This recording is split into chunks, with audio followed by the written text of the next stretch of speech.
Hi viewers, welcome to our channel. ప్రస్తుతం మనతో పాటు భరద్వాజ్ గారు సీనియర్ జర్నలిస్ట్ ఉన్నారు. వారితో ఒకసారి మాట్లాడదాం. నమస్కారం సార్. నమస్తే అండి. సార్, జగన్మోహన్ రెడ్డి గారు అసెంబ్లీకి వస్తారా రారా అని ఒక పెద్ద చర్చ తర్వాత ఆయన వస్తానని చెప్పడం, ఈరోజు రావడం, వచ్చిన తర్వాత కనీసం కొద్దిసేపు కూడా ఉండకుండా వాకౌట్ చేసి వెళ్ళిపోయారు. ప్రతిపక్షంగా మమ్మల్ని గుర్తించాలి, ప్రజాస్వామ్యాన్ని కాపాడాలి, వీ వాంట్ జస్టిస్ అంటూ గవర్నర్ ప్రసంగాన్ని అడ్డుకుంటూ ఈ నినాదాలు చేస్తూ ఒక గందరగోళం క్రియేట్ చేసి ఆ తర్వాత వెళ్ళిపోవడం జరిగింది. దాన్ని సెటరికల్ గా కూడా విమర్శలు చేస్తున్నారు. 11 నిమిషాలు కూడా ఉండలేదు వీళ్ళు అని చెప్పేసి. ఇంకో వర్షన్ కూడా ఏంటంటే, ఎక్కడ మీరు ప్రజా సమస్యల మీద కదా మాట్లాడాల్సింది, మీకు న్యాయం కావాలని చెప్పేసి మాట్లాడుతున్నారు అన్న విమర్శలు కూడా వినిపిస్తున్నాయి సార్. ఏదేమైనా మరి వాళ్ళ అసెంబ్లీకి జగన్మోహన్ రెడ్డి గారు వెళ్ళడం, కొద్దిసేపే ఉండడం, న్యాయం కోసం పోరాటం చేయడం, బయటకు రావడం, దీన్ని మీరు ఏ విధంగా చూస్తారు సార్? అంటే ఆయన అసెంబ్లీకి రావటం అనేది సంతకం పెట్టాడు. అక్కడ సంతకం పెట్టడంతో పాటు వాస్తవానికి ఆయన ఒరిజినల్ ప్రోగ్రామ్ ఏంటంటే సభలో ఎలా వ్యవహరించాలి అనే దాని మీద మండలి సభ్యులకి అలాగే శాసనసభ్యులకి కలిపి ఒక సమావేశం నిర్వహించుకుని మేము ముందుకెళ్తామని చెప్పాడు ఆయన. తీరా ఇక్కడికి వచ్చిన తర్వాత కేవలం ప్రధాన ప్రతిపక్ష హోదా అనే దాని మీద మాత్రమే ఫైట్ చేశాడు. ఇదే జగన్మోహన్ రెడ్డి ఇదే స్పిరిట్తో ప్రత్యేక హోదా కోసం ఫైట్ చేయలేదు ఆ రోజున ఆయన ఏమన్నాడంటే, అధికారం వచ్చిన తర్వాత, అధికారం రావడానికి ముందు అంటే 2019 ఎన్నికలకి ముందు ఆయన ఏం చెప్పాడంటే చాలా స్పష్టంగా, మేము గనక గెలిస్తే ప్రత్యేక హోదా తెచ్చి తీరుతాం అన్నాడు.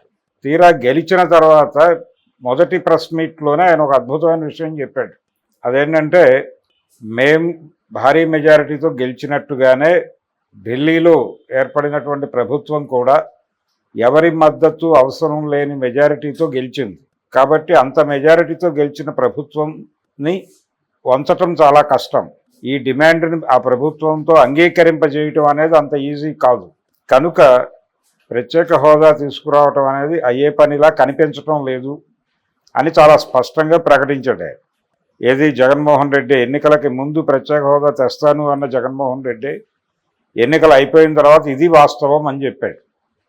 సరే, చాలామంది విమర్శించినప్పటికీ ఒక క్లారిటీతో మాట్లాడాడు, వాస్తవాల ఆధారంగా మాట్లాడాడు అని చెప్పి ఒక అప్రిసియేషన్ వచ్చింది ఆయనకి. ఈ అప్రిసియేషన్ తర్వాత ఆయన పద్ధతిలో ఆయన కొనసాగుతూ వెళ్ళాడు. ఇప్పుడు విచిత్రంగా మాట్లాడుతున్నాడు. ఆయన వాస్తవాలని పూర్తిగా విస్మరించి మాట్లాడుతున్నాడు. విస్మరించటము అంటే ప్రధాన ప్రతిపక్ష హోదా గురించి మాట్లాడు, ఇవ్వలేదు అని నిరంతరం విమర్శించు, తప్పులేదు. కానీ సభలో నువ్వు ఉండి సభలో అధికారపక్షం మాట్లాడుతున్నటువంటి మాటలలో ప్రజా వ్యతిరేక విధానాలు కానీ మరొకటి కానీ దొర్లినప్పుడు వాటి గురించి సభలో నిలదీయాల్సినటువంటి అవసరం ఉంది నీకు. ఆ అవసరాన్ని గుర్తించాలి. అందుకోసం నేను ఎన్నుకున్నారు ప్రజలు.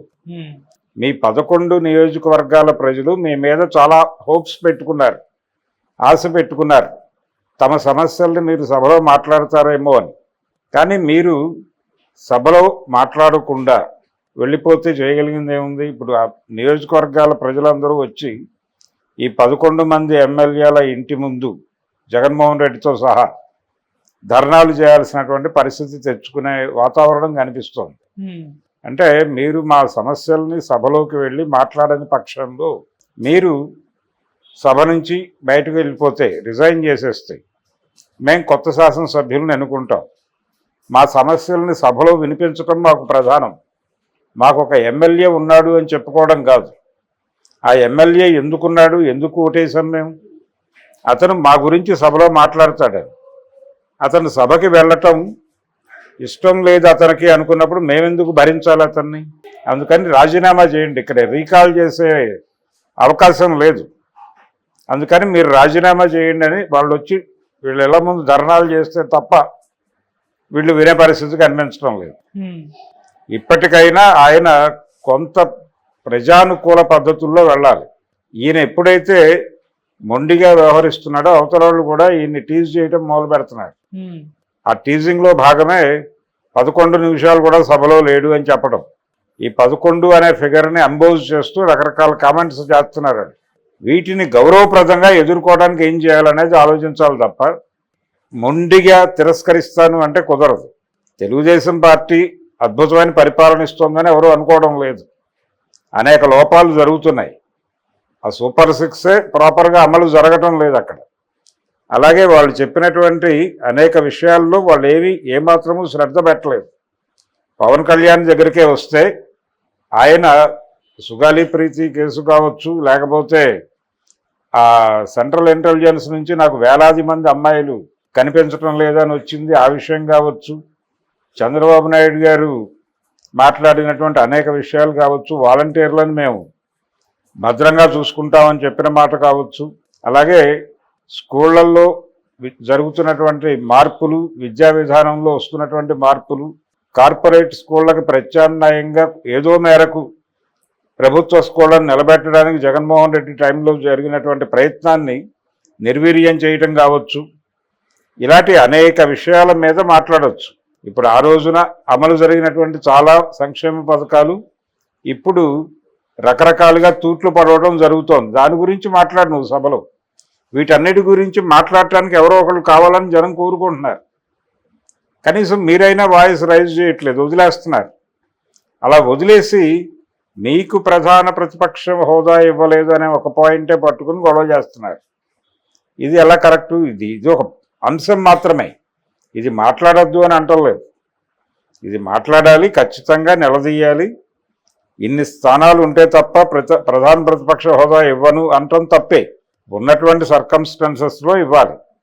జాతీయ పార్టీలు ఏవి కూడా ఎక్కువ సీట్లు గెలవని పరిస్థితుల్లో కాంగ్రెస్ పార్టీ రాజీవ్ గాంధీ ప్రధాని అయినప్పుడు కాంగ్రెస్ పార్టీ బీభత్సమైన మెజారిటీతో గెలిచి ఏ జాతీయ పార్టీ ఏ రాష్ట్రంలోనూ కూడా కాంగ్రెస్ పార్టీని అడ్డుకునేటువంటి పరిస్థితిలో కనిపించలేదు. అటువంటి కండిషన్లో జాతీయ స్థాయిలో పార్లమెంటులో లోక్సభలో ప్రధాన ప్రతిపక్ష హోదా తెలుగుదేశం పార్టీకి వచ్చింది. తెలుగుదేశం పార్టీ ఆంధ్రప్రదేశ్లో గెలిచిన ఎంపీలే అత్యధిక ఎంపీలు కలిగినటువంటి ప్రతిపక్షం. వాళ్ళకి ప్రధాన ప్రతిపక్ష హోదా ఇచ్చారు. ప్రధాన ప్రతిపక్ష హోదా అనుభవించారు కూడా వీళ్ళు. కాబట్టి ఆ సర్కమ్స్టెన్సెస్లో అలా వస్తుంది. అది వేరు, అదొక సాంప్రదాయం. మీకు అన్ని సీట్లు కనీసం లేవు, కనీసం మాత్రపు సీట్లు లేవు అన్నప్పుడు ఎందుకు మొండిగా దాని గురించి పట్టుకోవడం? దాన్ని ఒక విమర్శగా మార్చు అంతే. దాని గురించి ప్రజల సమస్యలు బలిపెట్టడం తప్పు. ఆ ఇష్యూ గురించి ప్రజా సమస్యలు బలిపెట్టేటువంటి హక్కు నీకు లేదు. దాన్ని దృష్టిలో పెట్టుకుని సమన్వయంతో వ్యవహరించాలి. కొంత ఒబీడియన్సీ ఉండాలి. ప్రజల పట్ల వినమ్రతతో ఉన్న ఏ నాయకుడైనా నిలబడతాడు. ప్రజల పట్ల వినమ్రత లేని ఏ నాయకుడినైనా ప్రజలు పట్టించుకునే అవకాశం ఉండదు. అందుకని ఇప్పటికీ జరుగుతోంది అదే. ఇప్పటికీ జగన్మోహన్ రెడ్డి మార్పు కనబడలేదు. అంటే ఆయన అసెంబ్లీకి వస్తాను అనగానే చాలామంది ఏదో మార్పు కనిపిస్తోంది అనుకున్నారు. కానీ ఈరోజు ఆయన వ్యవహరించినటువంటి తీరు అలా అనిపించడం లేదు. అందుకని పద్ధతి మార్చుకోవాలి. ఆయన పద్ధతి మార్చుకుని, ఫోకస్ మార్చుకుని తను ఎలా వ్యవహరించాలి అంటే ఒక ప్రొడక్టివ్ అపోజిషన్ రోల్ ప్లే చేయాలి ఆయన. అది ప్లే చేయటానికి కేవలం దాడి మాత్రమే కాదు, దాడి వర్కౌట్ అవ్వదు అన్ని సందర్భాల్లో. వచ్చే ఎన్నికల్లో గెలవడానికి, ప్రజల మనసులు గెలుచుకోవడానికి అనుసరించాల్సిన ఒక పద్ధతి అయినటువంటి వ్యూహాన్ని ఆయన పట్టించుకోవడం లేదు. అది